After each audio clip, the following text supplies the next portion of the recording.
La lumière de l'aube filtrait à travers les ruelles étroites d'Assise, caressant doucement les murs de pierre et les fenêtres en bois de la prospère ville médiévale. Dans l'une des maisons les plus luxueuses, le jeune François Bernardone se réveillait au son familier des cloches de l'église, marquant le début d'une nouvelle journée. François, fils de Pietro Bernardone, un riche marchand de tissus, vivait entouré de confort et de promesses de succès. Dans sa vingtaine, il profitait de vêtements luxueux importés de France, d'amitiés influentes et d'un avenir assuré dans l'entreprise familiale lucrative. Cependant, quelque chose en lui le troublait. « Francesco, es-tu déjà réveillé ?» La voix de sa mère, Madonna Pica, résonna depuis le rez-de-chaussée avec un mélange de douceur et d'urgence. « Ton père veut te parler de l'entreprise. » Soupirant profondément, François ajusta son élégant pourpoint avant de descendre à l'étage inférieur. Bien qu'il profitât des plaisirs que sa vie confortable lui offrait, quelque chose dans son cœur n'était pas en paix. La rencontre avec son père, un dilemme d'ambition. En entrant dans la boutique familiale, l'odeur des tissus fins fraîchement arrivés de Provence remplissait l'air. Pietro Bernardone, les yeux brillants de fierté, espérait que son fils prendrait bientôt les rênes de l'entreprise. « Tiens, Francesco !» s'exclama son père, désignant les soies. « Regarde ces merveilles. Bientôt, ce sera toi qui voyageras en France pour négocier. Il est temps que tu en apprennes davantage sur les affaires. » François passa ses doigts sur les tissus doux, mais son esprit n'y était plus. Bien que les richesses et le pouvoir de son père fussent indéniables, quelque chose de plus puissant l'appelait, quelque chose de plus noble. La possibilité de mener une vie d'aventure et de gagner de l'honneur sur le champ de bataille commença à envahir son imagination. « Faire, commença François, hésitant mais déterminé. « J'ai réfléchi. Le comte Gentil rassemble des hommes pour combattre contre Pérouse.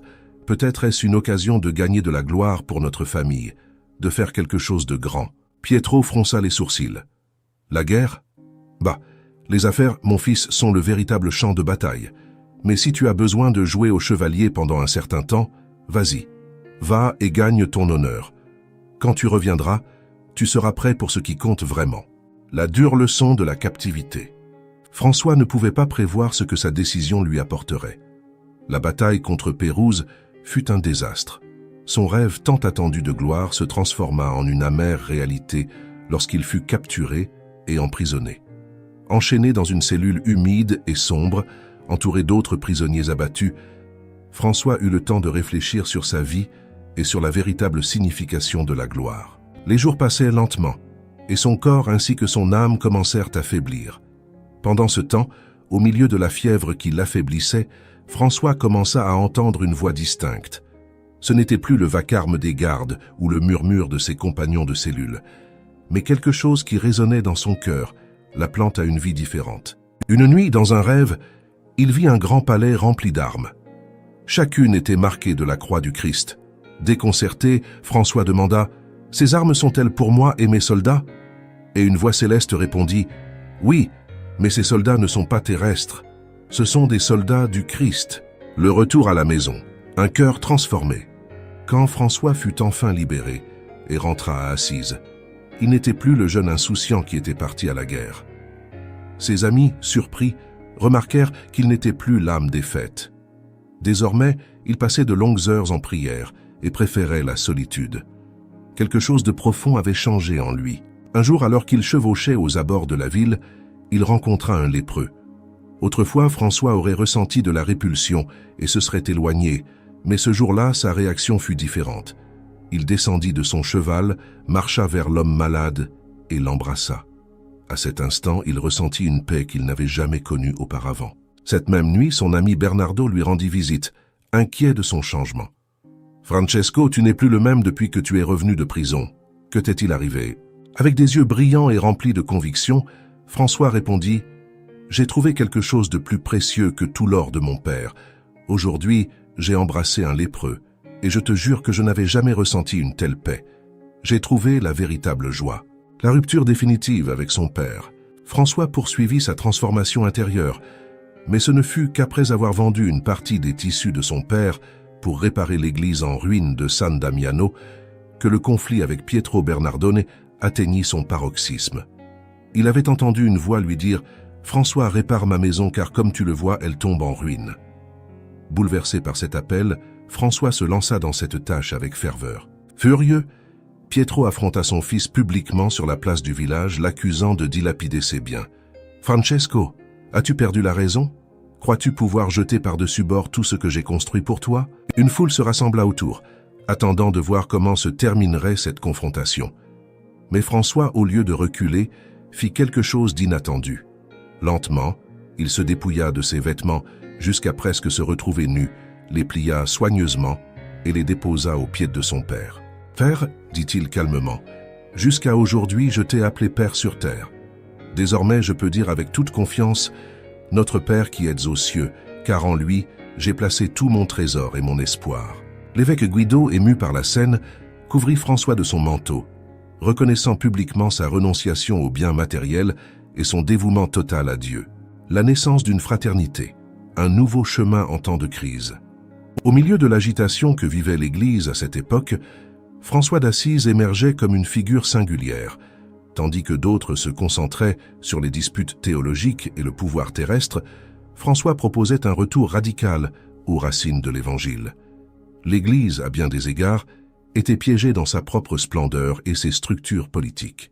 Le clergé, souvent associé à la richesse, se distançait du peuple, créant un fossé entre les idéaux du Christ et la réalité quotidienne.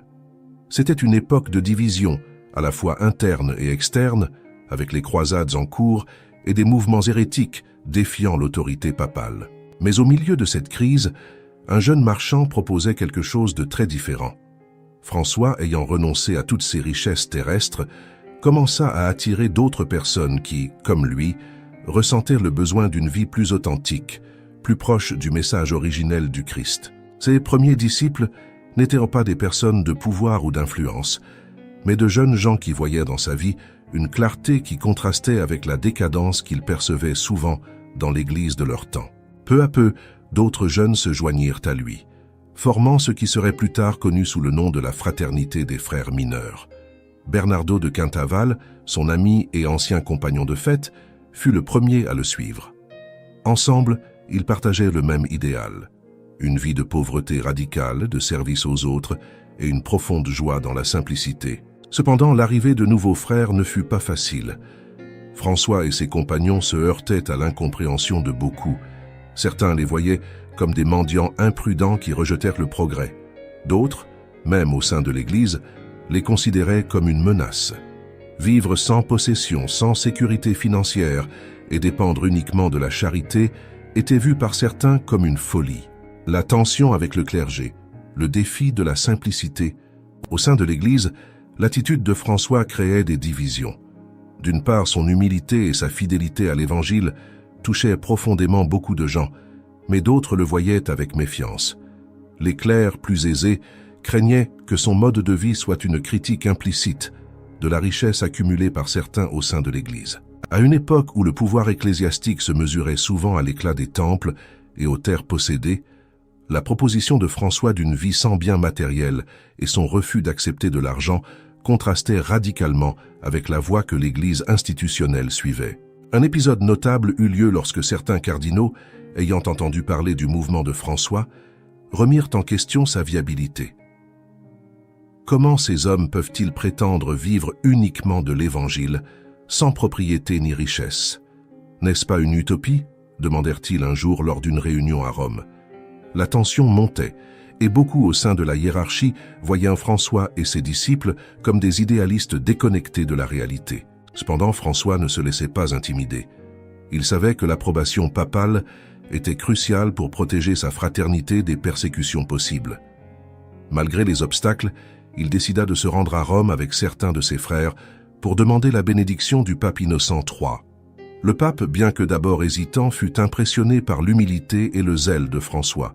Finalement, il lui donna sa bénédiction, permettant à la fraternité de croître librement, bien que sous certaines réserves. « Va prêcher à tous la pénitence, dit le pape, et si Dieu multiplie votre nombre, tu reviendras pour recevoir mon approbation formelle. » François et les animaux, une relation spéciale avec la création.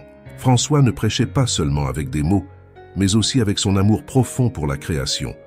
Pour lui, chaque créature était un reflet de l'amour de Dieu, et il traitait les animaux avec le même respect et la même tendresse qu'il offrait aux êtres humains.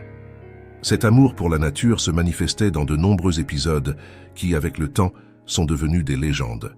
L'un des épisodes les plus connus eut lieu à Gubbio, où un loup féroce terrorisait les habitants de la ville, attaquant à la fois les personnes et leurs animaux. Personne n'osait sortir de chez soi par crainte d'être attaqué. En apprenant la situation, François décida d'intervenir. « Laissez-moi lui parler », dit François calmement, à la grande stupéfaction des habitants de Gubbio. Avec sa sérénité caractéristique, François sortit à la rencontre du loup.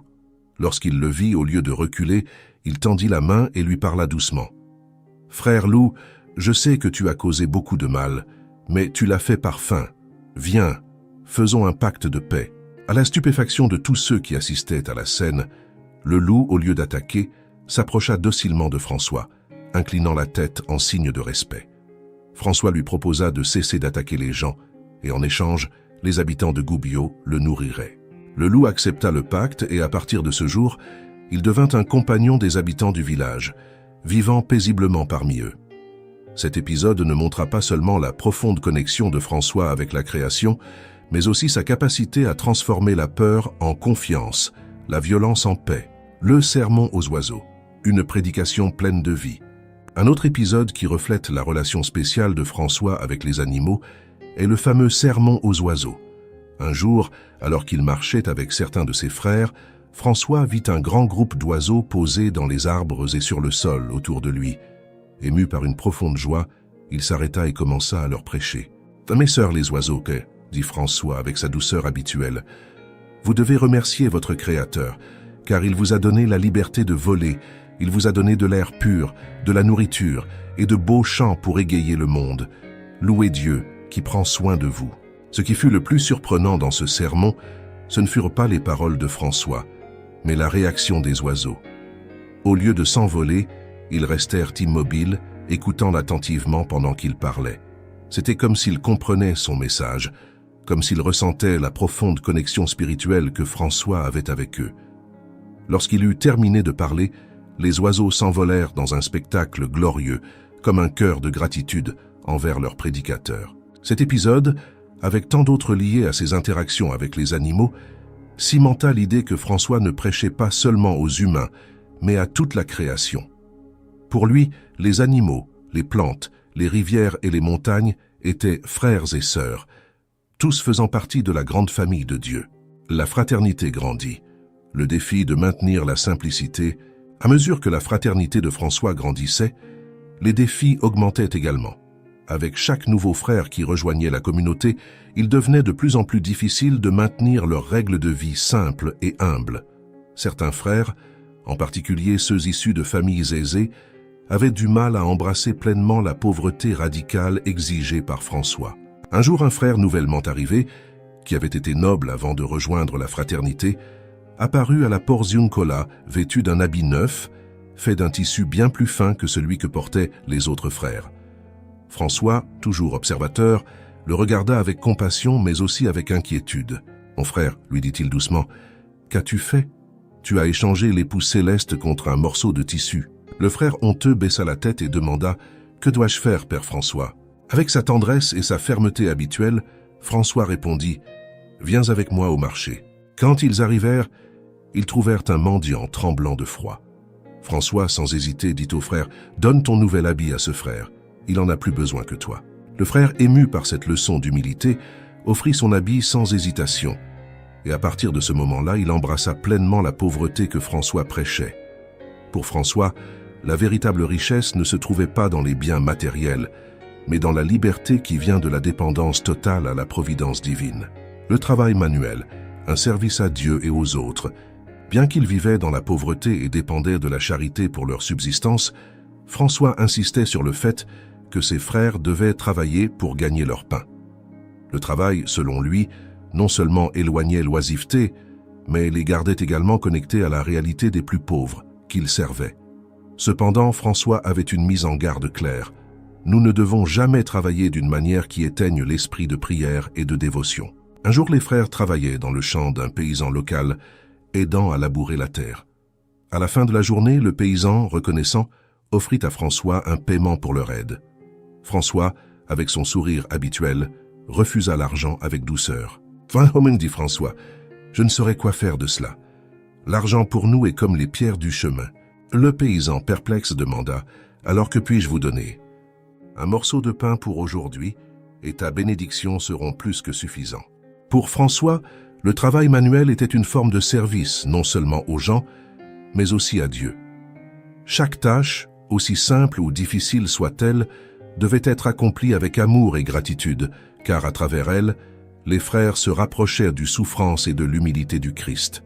La rencontre avec le lépreux, une leçon d'humilité, une des expériences les plus transformatrices dans la vie de François, fut sa rencontre avec les lépreux. À l'époque médiévale, les lépreux étaient des marginaux, craints et évités par la société. Pour François, cependant, ces personnes étaient une manifestation de la souffrance du Christ sur terre, et ce fut précisément lors de sa rencontre avec l'un d'eux que son cœur changea à jamais. Un jour, alors qu'il marchait aux abords d'Assise, François vit un lépreux s'approcher. Sa première réaction, comme celle de la plupart des gens, fut de la répulsion et de la peur, mais quelque chose en lui l'incita à faire le contraire. Au lieu de s'éloigner, François s'approcha de l'homme, le salua avec les mots « Que la paix soit avec toi » et l'embrassa. Ce geste, qui pour beaucoup aurait été impensable, marqua le début d'une nouvelle étape dans sa vie. Dès lors, François consacra une grande partie de son temps à soigner les lépreux. Avec ses frères, il visitait souvent les léproseries voisines, apportant non seulement une aide physique, mais aussi sa présence et sa joie.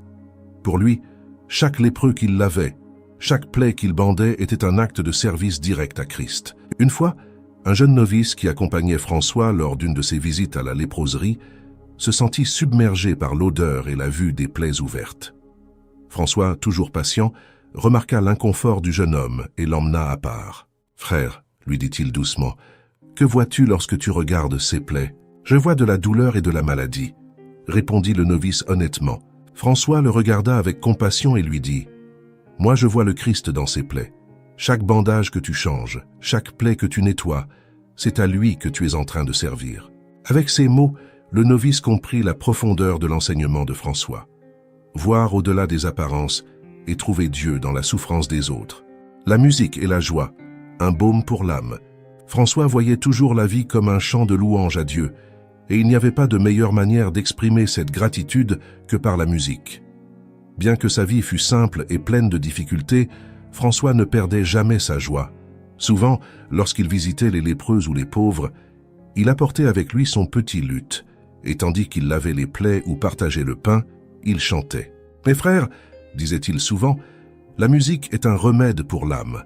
À travers nos chants, nous pouvons élever nos cœurs et ceux de nos frères vers Dieu. » Un jour, alors qu'il visitait une léproserie particulièrement sombre, François remarqua que les malades étaient découragés, abattus par leur douleur et leur souffrance.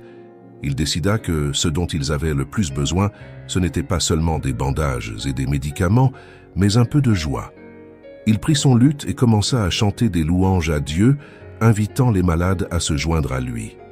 Peu à peu, la tristesse ambiante commença à se dissiper.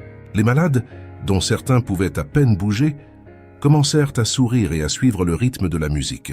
« Frère François, dit l'un des lépreux les larmes aux yeux, avant que vous ne veniez, nous étions morts bien que vivants. Maintenant, bien que nos corps soient malades, nos âmes sont revenues à la vie. » Pour François, c'était là le véritable pouvoir de la joie. Elle ne niait pas la douleur ni la souffrance, mais les transformait, les élevant vers Dieu. Il croyait qu'au milieu des épreuves les plus difficiles, la vraie joie était un témoignage de l'amour du Christ dans le cœur. Le soin des pauvres, un trésor oublié par l'Église. Pour François, les pauvres n'étaient pas simplement des bénéficiaires de charité. Ils étaient, selon ses mots, nos seigneurs et maîtres. Cette vision révolutionnaire changea non seulement sa vie, mais défiait aussi les notions traditionnelles de l'Église sur la pauvreté. À une époque où de nombreux clercs vivaient entourés de luxe, François proposait quelque chose de radicalement différent. Vivre comme les pauvres, partager leurs souffrances et les traiter comme des égaux. Un jour, alors que les frères distribuaient du pain aux mendiants d'Assise, un homme riche s'approcha de François et lui demanda « Pourquoi fais-tu cela ? Tu encourages simplement leur paresse. » François, avec sa gentillesse caractéristique, répondit « Mon cher monsieur, quand nous donnons aux pauvres, nous leur rendons ce qui leur appartient. Tout ce que nous avons en trop leur appartient. Ce n'est pas de la charité, c'est de la justice. Cette vision des pauvres comme héritiers du royaume, et non simplement comme des objets de compassion, contrastait avec la manière dont l'Église avait traité les marginalisés pendant des siècles. Pour François, la véritable dignité ne résidait pas dans la richesse ou le pouvoir, mais dans la pauvreté vécue avec joie et foi. Sa fraternité ne se contentait pas de servir les pauvres. Elle choisissait d'être pauvre avec eux, partageant leur lutte quotidienne et dépendant de la providence divine, prêché par l'exemple, un sermon sans parole. Bien que François soit connu pour sa prédication, son véritable sermon était sa vie. Plus qu'avec des mots, il prêchait par ses actions, par sa manière de vivre. Un jour, il appela l'un des nouveaux frères et lui dit « Viens, mon frère, allons prêcher dans la ville. » Le jeune frère, rempli d'enthousiasme, suivit François, s'attendant à entendre un grand sermon. Ils marchèrent pendant des heures dans les rues d'Assise, mais à la grande surprise du frère, François ne prononça pas un mot. Au lieu de cela, il aida une vieille femme à porter de l'eau, joua avec les enfants, distribua son pain aux mendiants et sourit à tous ceux qu'il rencontrait. À la fin de la journée, en rentrant à la Porziun Kola, le frère confus demanda « Père François, n'allions-nous pas prêcher ?» François, avec son ton doux et affectueux, répondit « Mon frère, nous avons prêché tout au long de la journée. À quoi cela sert-il de parcourir le monde pour prêcher avec nos lèvres si nos actions crient le contraire? Notre exemple est le meilleur sermon que nous puissions donner. » Ce fut l'une des leçons les plus puissantes de François. Il savait que les paroles étaient importantes, mais il comprenait aussi que, sans une vie qui reflétait ces paroles, elles manquaient de pouvoir. Pour lui, chaque petit acte de bonté, chaque sourire, chaque aide offerte, était une manière de prêcher l'Évangile. Le chant de louange, la vie comme une gratitude constante. François vivait sa vie comme un hymne de louange à Dieu. Malgré les difficultés qu'il rencontrait, tant physiques que spirituelles, il n'exprimait jamais autre chose que de la gratitude pour tout ce qui l'entourait. Pour lui, le monde entier était une œuvre d'art créée par Dieu, et chaque créature, du soleil aux plus petits animaux, était digne de louange. Un exemple clair de cet esprit de gratitude fut la composition du Cantique des créatures, l'une des premières grandes œuvres poétiques en langue italienne. Dans ce cantique, François loue Dieu pour Sœur Lune et Frère Soleil, pour Frère Vent et Sœur Eau, et pour chaque élément de la création. Même dans ces derniers jours, alors que son corps était affaibli et qu'il souffrait de grandes douleurs, François écrivit une strophe pour Sœur Mort, l'accueillant avec paix et sérénité. « Loué sois-tu, mon Seigneur, pour notre sœur la mort corporelle, à laquelle nul homme vivant ne peut échapper, » écrivit-il, montrant que sa foi allait au-delà de la peur de la douleur et de la mortalité. Pour François, la mort n'était pas la fin, mais une transition vers la vie éternelle avec son Seigneur. La rencontre avec le pape est la voie vers l'approbation. À mesure que la fraternité des frères mineurs grandissait, l'Église ne pouvait plus ignorer l'impact de François et de ses disciples. Tandis que certains dans le clergé le voyaient avec suspicion, d'autres le considéraient comme un véritable réformateur spirituel, quelqu'un qui rappelait à l'Église sa mission originelle, la pauvreté et le service des pauvres. Finalement, François et ses frères se rendirent à Rome pour rencontrer le pape Innocent III. Le chemin vers l'approbation ne fut pas facile, et à la cour papale, de nombreux cardinaux doutaient de la viabilité de leur mode de vie radical. François, vêtu de son humble habit rapiécé, contrastait fortement avec la richesse et l'éclat de l'Église à Rome. Comment une vie de pauvreté extrême peut-elle se soutenir, se demandaient certains cardinaux.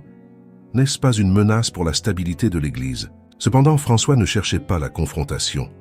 Avec humilité et confiance en sa foi, il se présenta devant le pape et expliqua sa vision, une vie de pauvreté, dans une dépendance totale à Dieu, suivant l'exemple du Christ et de ses apôtres. Innocent III, impressionné par la sincérité de François, lui donna son approbation verbale, lui permettant de continuer sa mission. Cependant, il l'avertit que, si la fraternité grandissait, il devrait revenir pour formaliser cette approbation. François accepta avec gratitude, sachant que sa mission n'était pas de chercher le pouvoir ni la reconnaissance, mais de servir Dieu et les autres. Les stigmates, l'union de François avec la souffrance du Christ, l'un des moments les plus mystiques et puissants de la vie de François, fut la réception des stigmates, les marques de la passion du Christ sur son propre corps. Cela se produisit alors qu'il était en retraite spirituelle sur le mont Alverne, où il s'était rendu pour prier dans la solitude et la contemplation.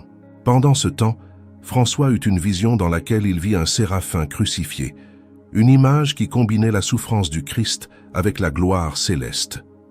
À la suite de cette vision, François ressentit une douleur profonde dans ses mains, ses pieds et son côté. Et lorsqu'il regarda, il vit qu'il avait reçu les plaies de la crucifixion du Christ. Ces blessures, qu'il porta dans son corps jusqu'à sa mort, furent pour lui une manière de s'unir encore plus intimement à la souffrance rédemptrice de Jésus. Bien qu'il souffrît de douleurs intenses à cause de ses plaies, François ne se plaignait jamais. Pour lui, cette souffrance était une bénédiction, un don divin qui l'approchait davantage de son Seigneur. Les stigmates étaient la confirmation qu'il avait vécu une vie entièrement dédiée à l'imitation du Christ dans sa pauvreté, son humilité et sa souffrance. La vision du monde de François, la réconciliation avec la création. Tout au long de sa vie, François développa une vision profonde de la réconciliation avec toute la création. Pour lui, non seulement les humains étaient appelés à vivre en harmonie avec Dieu, mais tout l'univers devait faire partie de cette communion. Des animaux aux éléments naturels, tout faisait partie d'un plan divin plus grand, et tous étaient des frères dans cette œuvre de Dieu. Cela se reflétait non seulement dans son célèbre sermon aux oiseaux, mais aussi dans sa manière de traiter les animaux. François était connu pour leur parler avec tendresse et respect, les traitant comme des créatures ayant leur propre dignité. Son respect pour la nature n'était pas seulement symbolique, mais représentait sa compréhension profonde que la création était un don divin qui devait être soigné et protégé. Le décès de François, le retour à la maison du Père. Lorsque François sentit que la fin de sa vie terrestre approchait, il demanda à être ramené à la Porziuncola, l'endroit où tout avait commencé. Entouré de ses frères et de ses plus proches compagnons, comme Claire, qui venait souvent s'occuper de lui, François accepta sa mort imminente avec une paix profonde. Sur son lit de mort, il demanda qu'on lui lise l'évangile de Jean, le passage où Jésus lave les pieds de ses disciples, leur enseignant l'humilité et le service. François avait toujours vu dans cet acte un reflet de la manière dont il avait tenté de vivre sa vie en servant les autres avec amour et simplicité. Avec son corps affaibli et aveugle, François demanda à être posé directement sur la terre nue, afin que, comme il avait vécu dans la plus complète pauvreté, il puisse également mourir dans cette même pauvreté. Il voulait rencontrer son Seigneur de la même manière qu'il était venu au monde, sans rien d'autre que sa foi et son amour. Dans ces derniers mots, il s'adressa à ses frères en disant « J'ai accompli ma mission, que le Christ vous enseigne la vôtre. » Et avec un sourire sur son visage, François partit pour rencontrer son Créateur, laissant derrière lui un héritage d'amour, d'humilité et de service qui changerait le monde pour toujours. François d'Assise est décédé, mais son héritage vivant continue d'inspirer des millions de personnes à travers le monde. Sa vie, dédiée à une simplicité radicale, à l'amour pour les pauvres et à la réconciliation avec la création, reste un phare d'espoir en temps de ténèbres. Dans un monde qui mesure souvent le succès à travers la richesse et le pouvoir, François nous rappelle que la véritable joie se trouve dans le don, le service et l'amour sans limite. L'héritage de François d'Assise pour l'Église.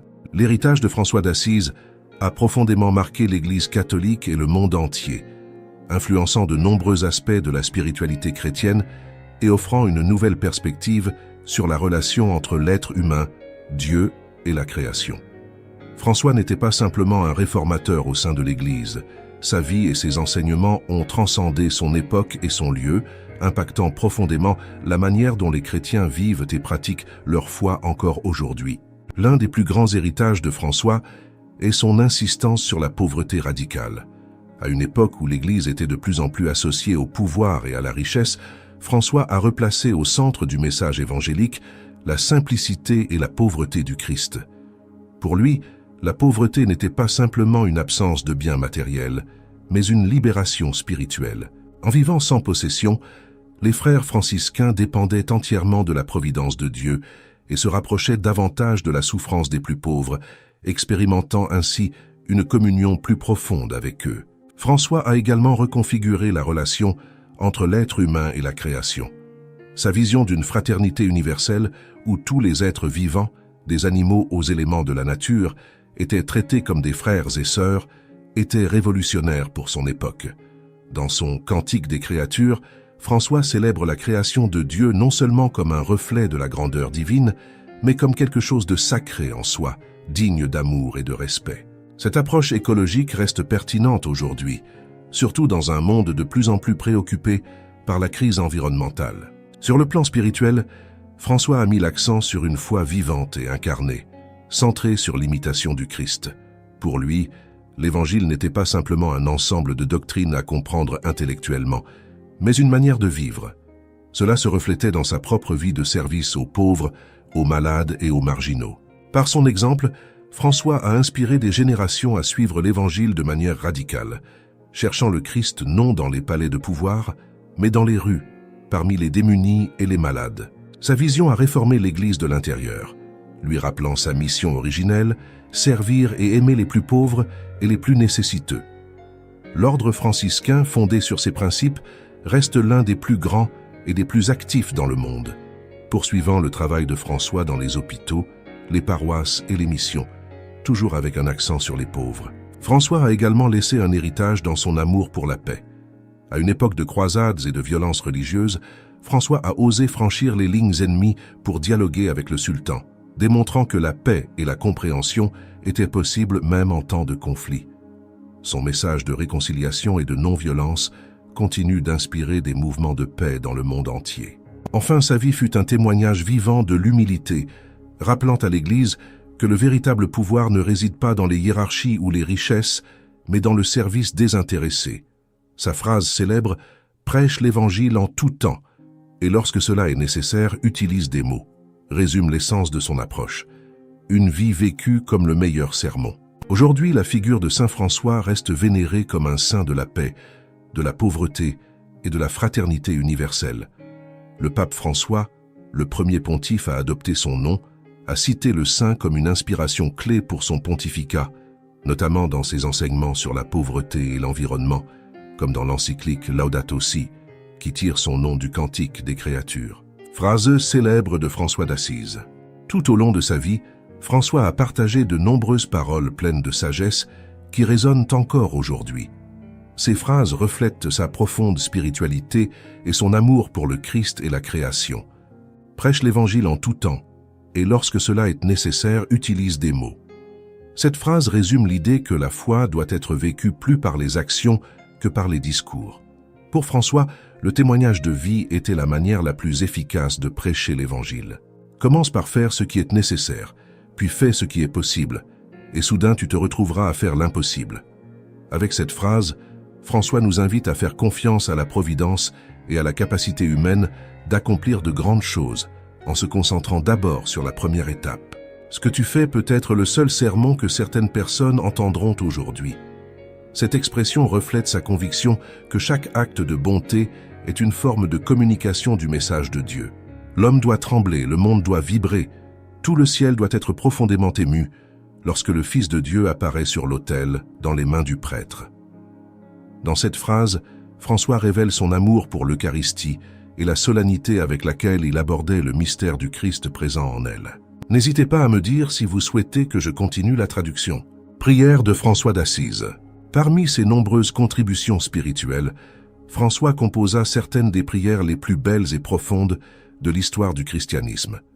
Ces prières sont toujours une source de réconfort et de guidance spirituelle pour des millions de personnes. Prière de Saint François, prière pour la paix. C'est sans doute l'une des prières les plus connues attribuées à François d'Assise.